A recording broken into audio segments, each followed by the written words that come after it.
इस कहानी को सुनकर आपको अपनी दिमाग के पावर का पता चलेगा। एक बार एक छोटे बच्चे को उसके स्कूल टीचर एक खत देकर उसे घर भेज देते हैं। बच्चा घर जाकर खत अपनी माँ को दे देता है।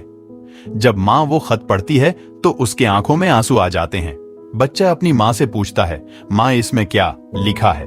तब माँ अपने बच्चे से कहती है कि इसमें लिखा है, आपके बच्चे का दिमाग बहुत तेज है, इसको पढ़ाने के लिए हमारे पास इतने काबिल टीचर नहीं है, आप इसे घर पे ही पढ़ाएं। बच्चे के दिमाग में ये बात घुस जाती है।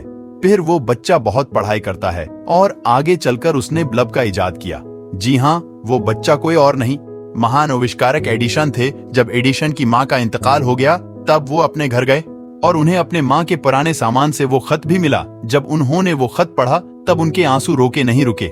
उस खत में लिखा था, आपका बच्चा दिमाग से बहुत कमजोर है, हम इसे स्कूल में नहीं पढ़ा सकते। ध्यान देने वाली बात यह है कि जब दूसरे लोग कहते हैं कि तुम यह नहीं कर सकते, तुम वो नहीं कर सकते, तब हमारा दिमाग नेगेटिव सोचता है और खुद को कमजोर समझने लगते हैं। अगर कोई भी आपको मनफी बोलता है तो इस कहानी को याद रखना, सब कुछ आपकी सोच पर निर्भर करता है।